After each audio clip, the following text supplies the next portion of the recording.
আমি না রোজা রাখছি, রোজার মাঝে সিগারেট খাইলে রোজা কি বাঁচবো? হায় রে হায়, আমি সারাদিন কষ্ট করলাম, এই শেষ বেলায় এই রোজাটা ভাঙলাম।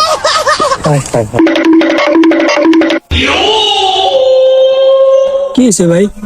ভাই আমি রোজা রাখছি, ভুল করে দুইটা সিগারেট টান দিছিলাম ভাই, আমার রোজাটা কি বাঁচবো?